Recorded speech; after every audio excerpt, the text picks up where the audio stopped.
Nang salakayin ng Rusya ang Ukraine noong Pebrero 2022, inakala ng Kremlin na walang magiging kapalit ang kanilang agresyon. Aandar ang mga tangke, lilipad ang fighter jet, at pababagsakin ng Rusya ang Ukraine sa matagumpay na espesyal na operasyong militar na magbibigay kay Vladimir Putin ng gusto niya. Ngunit hindi iyon nangyari. Sa halip, napilitan si Putin magbayad ng maraming buhay ng sundalo para sa kaunting tagumpay sa Ukraine. At noong Disyembre, isiniwalat ng Ukraine kung gaano talaga nakakagulat ang pagkawala ng mga tropa ng Rusya. Buwan-buwan nababawasan ang hukbo ni Putin. At Ukraine ang may hawak ng kutsilyo. Noong Disyembre, 16 iniulat ng UNM na bumisita si Pangulong Volodymyr Zelensky ng Ukraine sa Netherlands at nagtalumpati sa parlamento.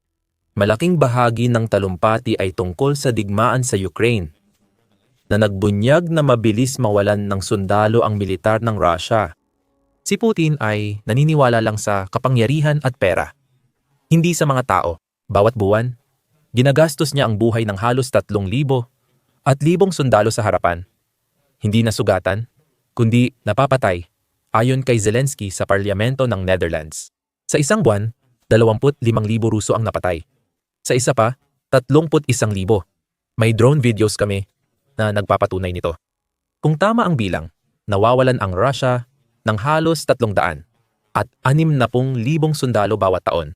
Hindi ito mga sugatang tropa na maaring gumaling at bumalik sa Ukraine. Ayon kay Zelensky, nasa 3,000 at 1,000 sundalong Russian ang namamatay kada buwan. Mabilis ang bawas ng tauhan. Pagkaubos ng tauhan na kahit ang isang rehimen na kasing lupit ng kay Putin ay hindi kayang tiisin magpakailanman. Sinabi ni Zelensky na kinumpirma ang 25,000 pagkamatay ng mga Ruso noong Oktubre. Iniulat din ng United 24 Media noong Nobyembre 7. Noong buwang iyon, inulit ni Zelensky ang pahayag niya sa bilang ng namatay na Ruso noong Oktubre. Dagdag niya, posibleng may 2,000 hanggang 3,000 sundalong Russian na namatay na hindi nakunan sa kamera. Ayon sa ulat, ito ang pinakamataas na buwanang bilang ng namatay na sundalo ng Russia mula nang simulan ni Putin ang pananakop. Kung tama si Zelensky na umabot sa 31,000 ang nawalang sundalong Ruso sa ilang buwan, nalampasan na ang record na ito. Isang buwan pa lang mula Oktubre ang may datos ang Ukraine. Kaya maaaring ibinunyag lang ni Zelensky na 31,000 sundalo ang nawala sa Russia noong Nobyembre. Di pa opisyal ang bilang na yan, pero kung tama, dalawang bagay ang lumalabas. Palpak ang estratehiya ng Russia sa pag-ubos ng kalaban. Mas mahirap ngayon at epektibo ang bagong insentibo ng Ukraine para magdulot ng kaswalti sa mga Ruso.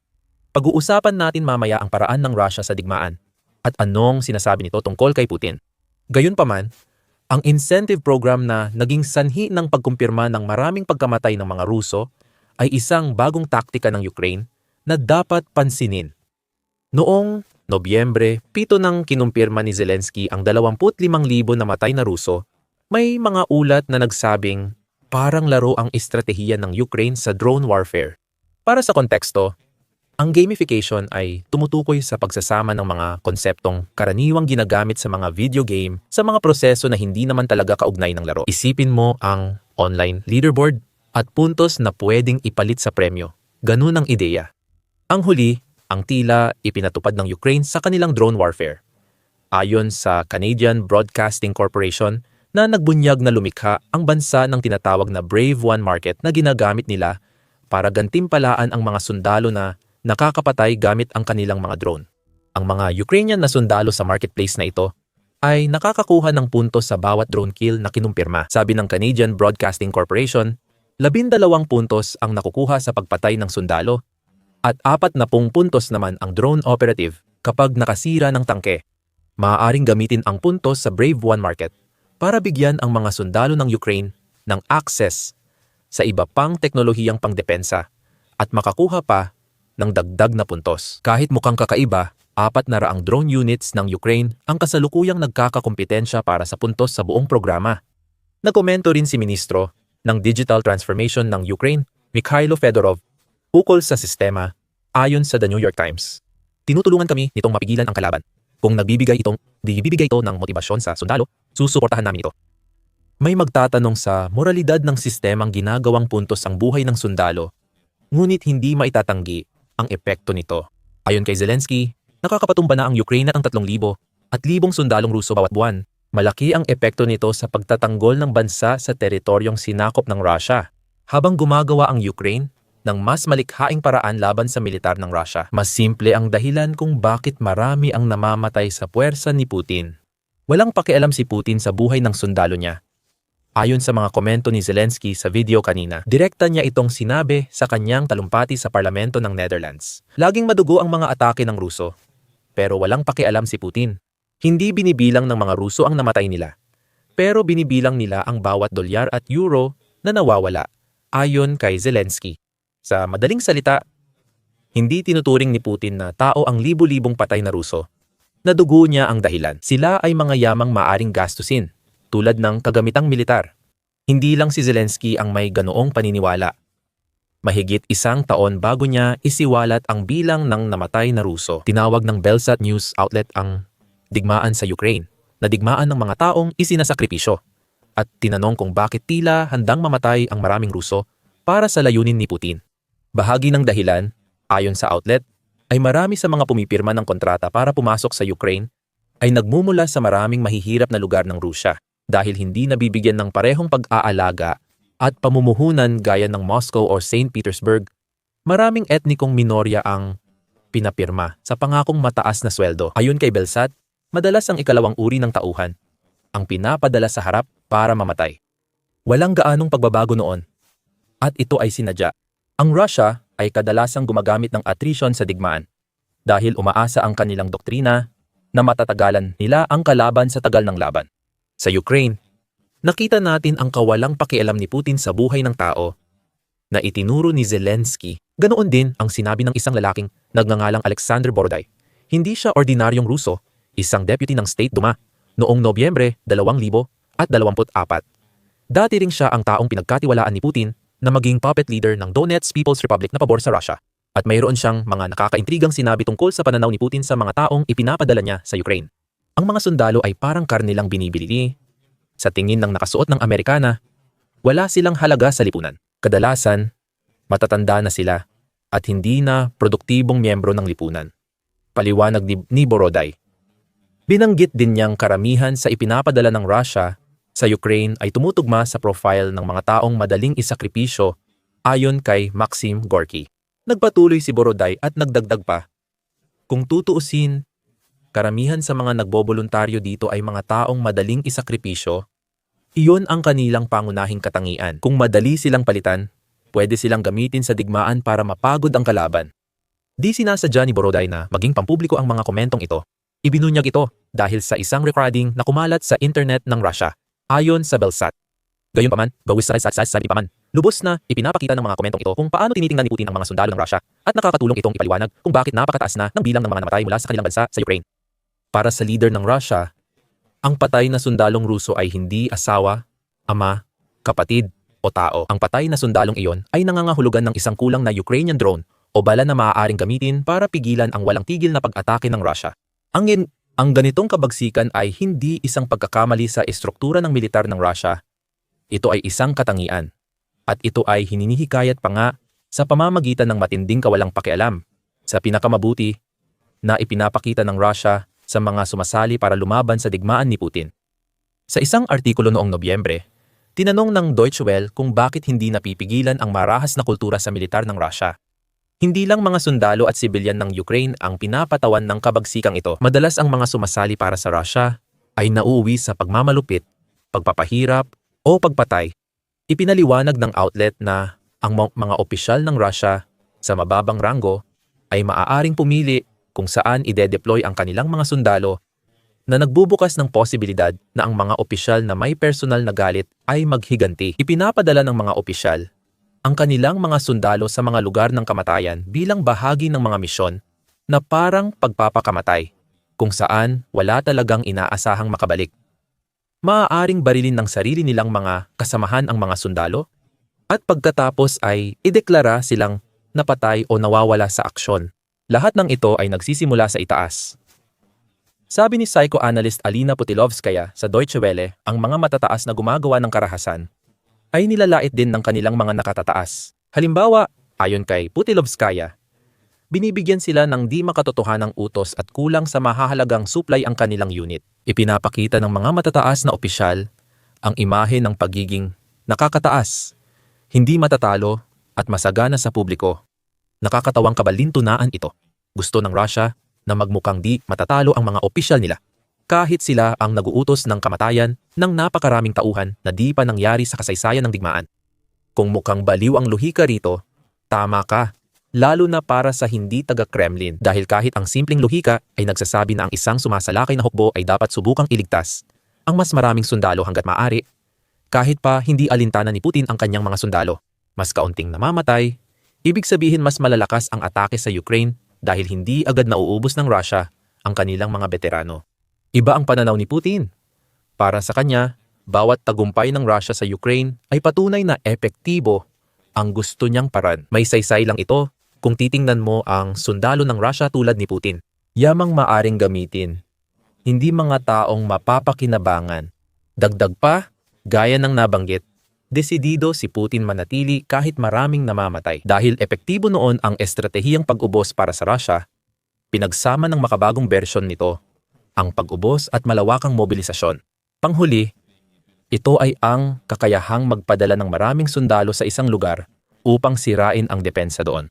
Ang pagsulong ng Russia sa Pokrovsk, Donetsk ay halimbawa nito, kung saan 100 at 70,000 sundalo ang inipon para sa pag-atake ngayong Nobyembre. Ito ang bumubuo sa tinatawag na meat grinder. Tulad ng binanggit sa pag-uusap, gaya ng sinasabi nito, ang mga nakaraang tagumpay ay hindi garantiya ng tagumpay sa hinaharap. Para kina Pangulong Vladimir Putin at sa kanyang mga tagaplanong militar, tila kailangan nila ang mga patay at sugatang sundalo. Collateral damage, gaano man kinakailangan ang mga pagkamatay na iyon. Ayon kay Putin, kapansin-pansin na maliit lang ang natatanggap niyang kapalit ng malaking gastos na ipinapataw niya sa mga mamamayan ng Rusya. Halimbawa, ayon sa Russia Matters, sa 4 na linggo mula Nobyembre, 11 hanggang Disyembre, 200 at 43 na milya kuwadrado lang ang nakuha ng Rusya. Ito ay halos isang buwang panahon, kaya maaari nating itumbas dito ang mga bilang ni Zelensky kung ipagpapalagay na 3,000 at 1,000 sundalong Ruso ang namatay para makuha ang mga tagumpay na ito. Katumbas ito ng 100 at 23 sundalo na namatay kada milya kwadrado. Sobrang laki ng bilang na yan. Mas matindi pa ito dahil 200 at 43 milya kwadrado ang nakuha. Mas malaki kaysa 100 at 65 milya kwadrado ng Russia na parehong dami ng nasawing sundalo. Mula Oktubre 14 hanggang Nobyembre 11 ang matinding pagdanak ng dugo para sa kaunting tagumpay ay nagdulot ng paniniwalang hindi agad mananalo ang Russia sa digmaan sa Ukraine. Sa artikulo noong Disyembre 15, maaaring sabihin ni Putin na malapit nang magwagi ang Russia kung gugustuhin niya. Ayon sa ulat ng Institute for the Study of War noong Disyembre 14, hindi kayang panatilihin ng Russia ang ganitong antas ng pag-atake. Kasama pa ang pagkapagod na hinahayaan ni Putin na tumagal pa ng mas matagal. Malabong mapanatili ng Russia ang multi-pronged na opensiba na nais ng Kremlin dahil sa matagalang gastos sa kagamitan at tao. Ayon sa institusyon, ituturing lamang ito ni Putin bilang kakulangan sa mapagkukunan, hindi bilang ebidensya ng pagpapabaya niya sa mga sundalo na nagdudulot ng problema sa digmaan. Ang bulag na debosyon sa mga taktika na naglalagay sa panganib ng kanyang mga sundalo ang dahilan. Iyan ang posibleng pagbagsak ni Putin. Pero mangyayari lang kung sapat ang mga susunod para maparusahan siya dahil sa kanyang makitid na pananaw. Binigyang diin ni Zelensky sa Netherlands ang panawagan para sa mas mahigpit na hakbang ekonomiya laban sa Russia. Bilang dagdag sa kanyang sinabi tungkol sa kung paano mas pinapahalagahan ni Putin ang pera kaysa sa sarili niyang mga sundalo, sinabi ni Zelensky, kaya kailangan ng matibay na desisyon tungkol sa pera ng Russia. Dapat gamitin ang mga pondong ito para ipagtanggol laban sa Russia. Hinihikayat ko kayong suportahan ito. Tinukoy ng presidente ng Ukraine ang patuloy na pagtatalo sa Europa kung ano ang gagawin sa daan-daang bilyong dolyar ng mga nakapirming ari-arian ng Russia sa European Union. Pinag-uusapan ng European Union kung gagamitin ang mahigit 200 bilyong ari-arian bilang pautang na garantisado ng mga miyembro nito. Pwedeng gamitin ng Ukraine ang pautang para suportahan ang militar at lipunan nila. At maaari kang matuto pa tungkol dito kung papanoodin mo ang aming video tungkol sa paksa, gaya ng makikita mo kapag pinanood mo ang video na iyon. Ang sitwasyon, hindi kasing linaw ng desisyon ng European Union na kumpiskahin ang mga nakapirming ari-arian ng Russia ang sitwasyon. May mga legal na issue kaya ang pautang ay maaring alternatibong solusyon. Maaaring ituloy ng European Union, iniulat ng British Broadcasting Corporation noong Disyembre 2 na nagkasundo ang mga pamahalaan ng European Union na walang takdang panahon sa pag-freeze ng mga ari-arian ng Russia na posibleng ihahanda para ipautang sa Ukraine.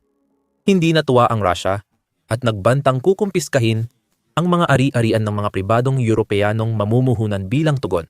Ayun iyan sa The Guardian na nagsabi sa isang ulat noong Disyembre 15 na gagamitin ng Russia ang pagkumpiska para maghabol ng 200 at 30 bilyong halaga ng danyos mula sa Euroclear na tagapagbigay ng serbisyong pinansyal na siyang responsable sa paghawak ng humigit kumulang 200 at 17 bilyong halaga ng mga na-freeze na ari-arian ng Russia. Mukhang paghahanda ang kumpiskang ito para sa hamon sa korte laban sa panukalang pautang ng European Union na magpapasya ngayong katapusan ng linggo. Mangyayari ang anumang hatol ng korte sa Russia at inaasahan na hindi tatanggapin ng mga hukom ng European Union ang anumang desisyon na gagawin ng Russia. Gayunpaman, ayon sa Guardian, maaaring subukan ng Russia na impluwensyahan ang ibang mga bansa na may ugnayan ito upang hikayatin ang mga miyembro ng European Union na sumunod sa desisyon. Patuloy ang pagtatalo, ngunit kitang-kita sa pag-aalala ni Putin at ng Kremlin sa mga nakapirming ari-arian ng Russia. Ang punto ni Zelensky sa Netherlands. Mas mahalaga sa Russia ang pera kaysa sa mga sundalong pinapadala nila sa kamatayan sa Ukraine. Mas inuuna pa nilang magreklamo laban sa European Union kaysa gumawa ng estratehiya para masolusyonan ang patuloy na pagtaas ng namamatay sa militar ng Russia. Gusto ng Russia na makuha ang pinakamaraming pera na kaya nitong makuha. Anumang bagay na nag-aalis ng pera sa Russia ay mabuti para sa Ukraine.